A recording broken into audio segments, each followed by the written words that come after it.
안녕하십니까. 부동산을 잘하는 아빠 부자라빠입니다. 부동산 종합대책 공부하기 네 번째 시간입니다. 지난 시간에 살펴본 바와 같이 오랜 기간의 부동산 침체를 겪고 난 후 주택시장의 움직임이 심상치 않음을 느낀 정부는 2017년 8월 2일 정부의 주택시장 안정화 방안을 발표하고 이어서 9월 5일에 후속 조치까지 이행하였습니다. 그리고서는 정부는 주택가격이 안정될 것이라 기대했었고 처음에는 전국의 주택가격도 안정세가 지속되는 듯 했습니다. 하지만 서울의 주택가격은 2018년 7월부터 다시 상승폭이 확대되었고 특히나 과천, 광명, 분당, 구리 등의 서울 인근으로 확산되는 양상을 보여주었습니다. 이는 풍부한 시장 유동성 하에서 가격 상승에 대한 기대감으로 인해 매도 물량이 감소하면서 공급자 우위의 시장 상황이 지속되었고 게다가 기존 임대차 계약을 승계하는 갭투자 비중이 크게 증가하여서 가수요까지 가세되는 모습을 보였기 때문입니다. 이에 정부는 투기 수요 근절, 맞춤형 대책, 실수요자 보호라는 3대 원칙을 가지고 2018년 9월 13일에 주택시장 안정대책을 또다시 내놓게 됩니다. 해당 안정대책의 추진 과제는 크게 네 가지로 구분해 볼 수 있는데 투기 수요 차단 및 실수요자 보호, 서민 주거 안정 목적의 주택 공급 확대, 조세 제도와 행정 측면에서의 조세 정의 구현, 지방 주택 시장에 대한 맞춤형 대응 등입니다. 하나씩 살펴보도록 하겠습니다. 먼저 투기 차단 및 실수요자 보호에 대해서 보겠습니다. 2018년 913 대책에서 투기 차단 및 실수요자를 보호하겠다면서 우선 종합부동산세부터 수정을 했습니다. 아무래도 제일 만만한 것이 세금을 건드려서 정책을 만드는 것일 겁니다. 향후에도 정부의 부동산 관련 대책은 공급이 아닌 수요 측면에서 건드리는 것이 많고 그러다 보니 세금에 대한 변화가 너무 많게 됩니다. 이 부분은 가면서 다시 말씀을 드리도록 하겠습니다. 일단 913 대책을 통해 수정한 종합부동산세는 보시는 표와 같습니다. 표를 보면 3주택 이상 보유자 및 조정대상 지역 2주택 보유자에 대한 추가 과세가 주요 핵심입니다. 즉 3주택 이상 보유자와 조정대상 지역 2주택 보유자에 대해서는 기존 대비 0.1에서 1.2%의 세율을 인상하여 추가 과세하는 것입니다. 특히나 기존의 6억 원 이하의 과세 표준도 과표 3에서 6억 원의 구간을 신설하였는데 3억 원 이하의 구간을 봐주는 개념이 이때부터 시작한 것 같습니다. 또한 전년도의 재산세와 종부세 합계액의 150%인 세부담 상한도 3주택 이상자와 조정대상 지역 2주택자는 300%로 상향을 하였습니다. 그 다음으로 건드리는 것이 다주택자 관련하여 대출에 대한 제한입니다. 즉 913 대책에서는 주택 구입 목적의 주택담보대출에 규제를 가했습니다. 그 내용을 보면 2주택 이상 보유 세대는 규제 지역 내 LTV를 0으로 해서 신규 구입을 위한 주택담보대출을 금지하였으며 1세대 1주택자는 규제 지역 내 주택 신규 구입을 위한 주택담보대출은 원칙적으로 금지하되 추가 구입을 하는 사유가 거주 변경, 결혼, 동거 봉양 등인 경우는 기존 주택 최장 2년 이내 처분 조건으로 예외를 인정했고 무주택자인 자녀의 부모가 타 지역에서 거주 중인 60세 이상 부모의 별거 봉양 등인 경우는 기존 주택의 보유를 인정했습니다. 또한 규제 지역 내 공시가격 9억 원 초과 고가주택 구입 시에는 실거주 목적인 경우를 제외하고는 주택담보대출을 금지하되 무주택 세대가 주택 구입 후 2년 내 전입하는 경우와 1주택 세대주가 기존 주택 최장 2년 이내 처분 조건부에 한해 예외적으로 허용하였고 만약에 차주가 해당 사항을 위반하면 주택 관련 대출을 3년간 제한을 하였습니다. 제 개인적인 생각에는 자본주의 개념에서 볼 때 조금 심하다는 생각이 듭니다. 그런데 대출에 대한 규제는 주택담보대출만이 아니라 생활안정자금 대출에도 적용을 했습니다. 그래서 1주택 세대는 기존과 동일한 LTV와 DTI를 적용하지만 2주택 이상 세대는 10%포인트씩 강화된 LTV DTI를 적용하였으며 이를 주택 구입 목적 등으로 유용하지 못하도록 해당 대출 기간 동안은 주택을 추가 구입하지 않겠다는 약정을 체결하고 생활안정자금을 대출받은 세대의 주택 보유 여부를 3개월 단위로 주기적 확인을 하여 주택을 구입한 것이 확인될 시 대출을 즉각 회수하고 주택 관련 신규 대출을 3년간 제한하도록 하였습니다. 좀 심하다는 생각이 없잖아 들긴 합니다. 그리고 대출에 대한 규제는 전세자금 보증에 관련해서도 가해집니다. 부부 합산 및 조정 대상 지역 외를 포함하여 2주택 이상자는 전세자금 대출에 대한 공적 보증을 금지하였고 1주택자는 부부 합산 소득 1억 원 이하까지 보증 제공하는데 그것도 보금자리론 소득 기준을 초과한 경우에는 보증요율을 상향하였습니다. 하지만 부부 합산 무주택자는 소득과 상관없이 공적 보증을 제공합니다. 그리고 전세 대출건에 대해서는 금융회사가 주기적으로 실거주 및 주택 보유수 변동 여부를 확인하고 실거주하고 있지 않은 것이 확인될 경우 전세 대출을 회수하며 2주택 이상 보유 시는 공적 전세 보증 연장을 제한하였습니다. 또한 1주택자에 대한 특례도 실수요자 중심으로 개편한다고 하면서 요건을 강화하였습니다. 그 첫째로 기존의 실거래가 9억 원 초과하는 고가라도 1주택자는 거주기간 요건 없이 보유기간에 따라 최대 80%의 장기보유 특별공제를 적용을 했는데 이를 변경하여 2년 이상 거주한 경우에 한해 10년 이상 최대 80%의 장특공제를 적용하고 2년 미만 거주 시는 15년에 최대 30%인 일반 장특공제를 적용하게 하였습니다. 그리고 둘째로 조정대상 지역에서 일시적 2주택 중복 보유 허용기간을 단축하였습니다. 기존에는 일시적 2주택자가 신규 주택을 취득하고 3년 이내 종전주택을 양도하면 양도세를 비과세했었는데 이를 변경하여 조정대상 지역의 일시적 2주택자는 신규 주택 취득 후 2년 이내에 종전주택을 양도해야 양도세를 비과세하는 것으로 변경하였고 나중에는 이게 더 강화되어서 1년 이내로 바뀌게 됩니다. 그런데 이러한 대출 관련 정책은 정부가 부동산을 규제하거나 살리거나 할 때 빈번하게 사용하는 무기이므로 대출 규제에 대한 내용을 잘 파악하시는 것이 부동산 투자에 도움이 될 것이라 생각이 됩니다. 투기 차단을 위한 셋째 방안으로 정부는 드디어 주택 임대 사업자를 건드리기 시작하게 됩니다. 부동산 침체에 여러 가지 혜택을 주면서까지 주택 임대 사업자 등록을 유도했던 정부가 이제는 그들을 투기 세력으로 간주하고 혜택을 축소하기 시작한 것입니다.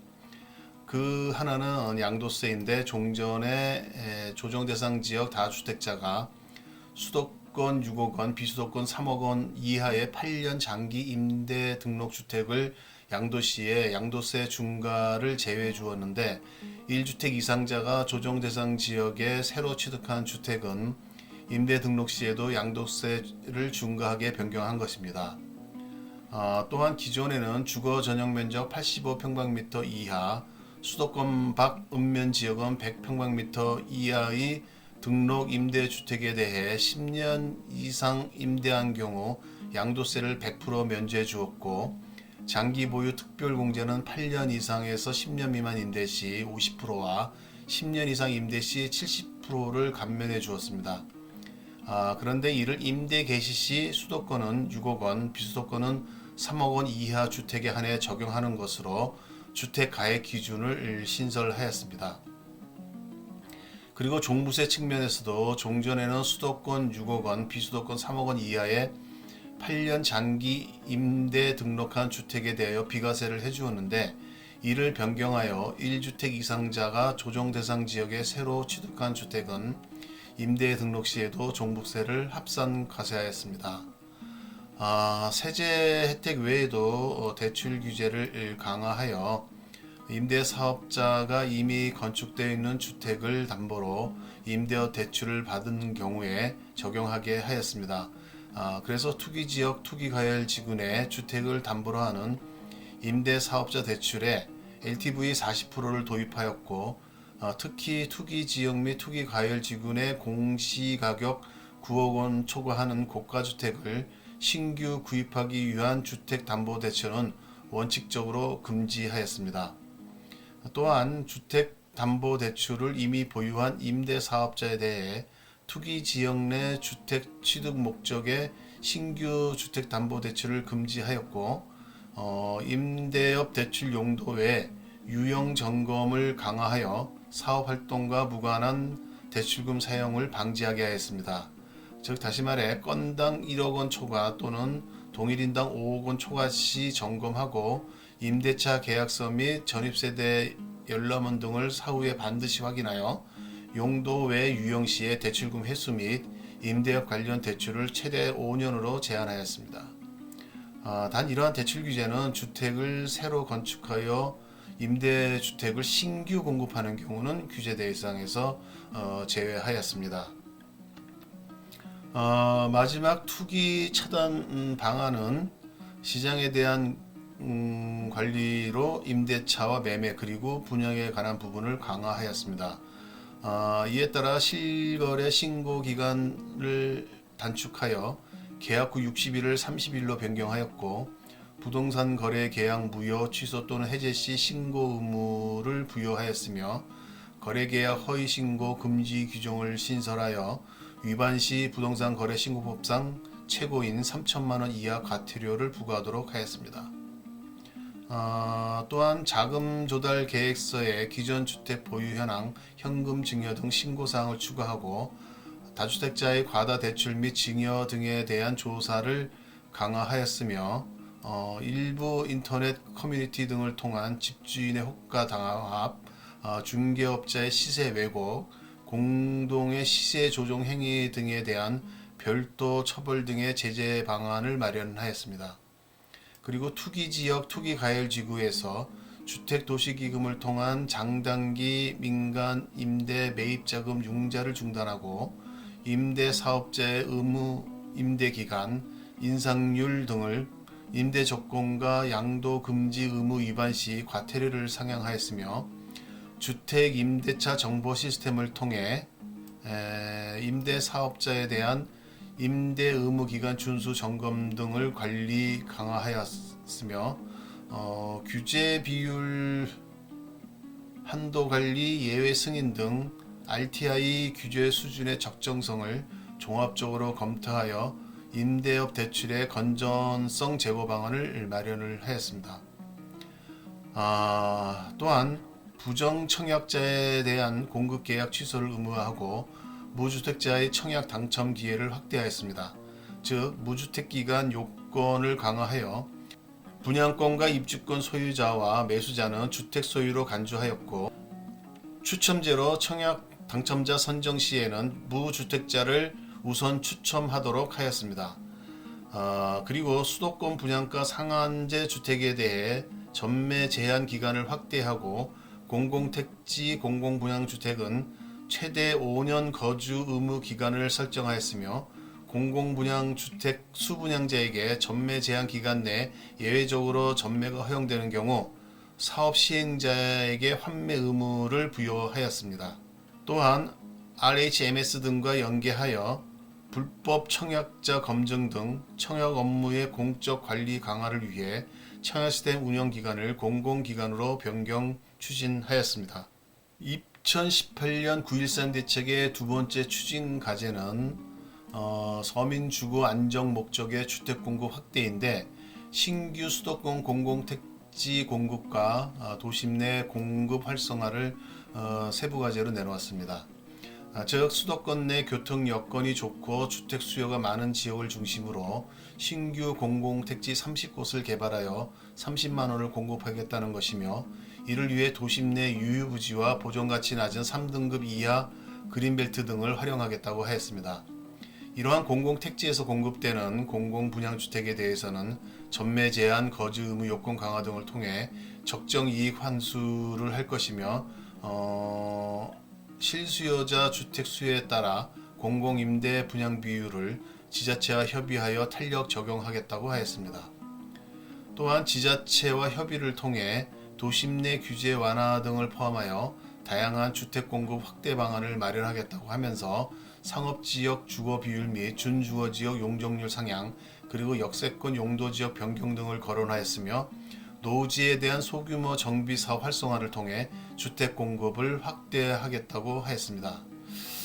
말은 그럴싸한데 실현 가능성이나 규모 측면에서 불타오르고 있는 부동산 열기를 식히기에는 좀 역부족이었던 것 같습니다. 9.13 대책의 세 번째 추진 과제로 역시나 그 세금 규제를 들고 나오게 됩니다.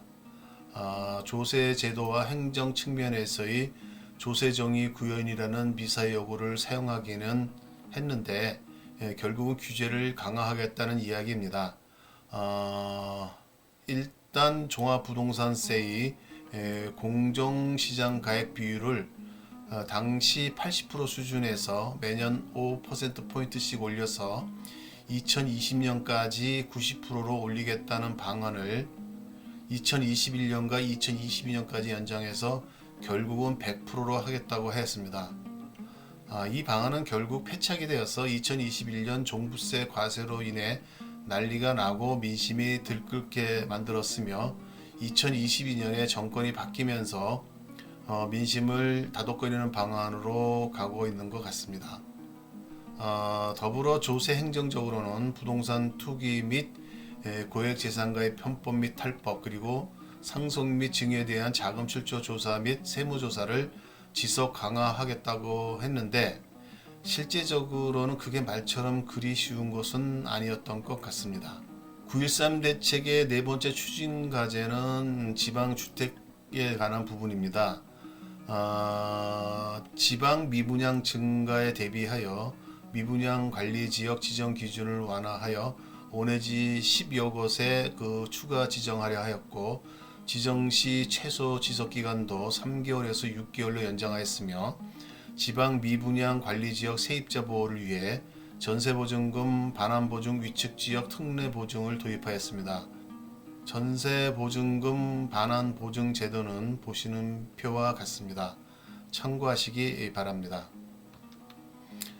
또한 미분양 관리지역 분양 물량 수급 조절을 위해 관리지역 지정 전 택지 매입을 한 사업자에 대해 분양보증 발급 예비심사 제도를 강화함으로써 예비심사 미흡 등급 시에는 분양보증 발급을 거절하고 3개월 이상 경과 후 재심사 실시하여 양호 및 보통 시 분양보증을 발급하게 됩니다. 이때 분양보증 발급 제한의 기준이 되는 미흡 점수를 60점에서 62점으로 상향 조정하여 밀어내기식 공급 과잉을 차단하겠다고 하였습니다. 더불어 미분양 관리지역 주택 공급 억제를 위해 LH 공공택지의 공급 시기를 조절하고 지역 미분양 현황을 고려하여 19년 이후 일반 공공분양주택의 착공 예정 물량과 사업 시기를 조정하겠다고 하였습니다. 2018년 9.13 대책으로 주택시장을 안정화하겠다고 관계부처 합동으로 발표를 했는데, 그 내용은 종부세와 임대사업자를 포함하여 다주택자에 대한 규제를 강화하는 방안이 주를 이루고 있어 주로 부동산 수요에 대한 통제를 하고자 한 것 같습니다. 반면에 공급에 대한 부분은 실현 가능성이 과연 있는가 하는 생각이 들기도 하면서 그 규모도 그리 크지 않다는 생각이 듭니다. 정말 주택시장을 안정화하겠다는 것인지 주택 관련 세금을 더 걷어들이겠다는 것인지 구분이 가지 않습니다. 결과적으로 볼 때 해당 대책은 별 효과가 없었던 것 같습니다. 이때 나온 대책들 중에는 이후에도 계속 존재하고 있는 것도 있고 더욱 강화되어서 발표되는 대책도 있고 합니다. 그리고 부동산 상승기와 침체기에 따라 강화도 되고 완화도 되고 하면서 마치 살아서 움직이는 느낌을 줍니다. 그러므로 기존의 대책에 대해서 알고 있어야 향후에 나올 대책을 이해할 수 있으므로 이런 부분을 잘 숙지하실 필요가 있을 것입니다. 아는 것이 힘이고 아는 것이 돈입니다. 지피지기 전략으로 부동산 투자의 위너가 되시기 바랍니다. 다음 시간에는 2019년 12월 16일에 발표한 주택시장 안정화 방안에 대해서 공부를 할 예정입니다. 계속 관심 가지시고 보아주시기 바랍니다. 특히나 구독 신청을 하시면 새롭게 동영상을 업로드할 때 바로 알려드리니 따끈따끈한 동영상을 볼 수 있습니다. 또 꼭 구독 신청하셔서 저에게 힘도 주고 댓글을 통해 긴밀한 소통도 했으면 좋겠습니다. 감사합니다.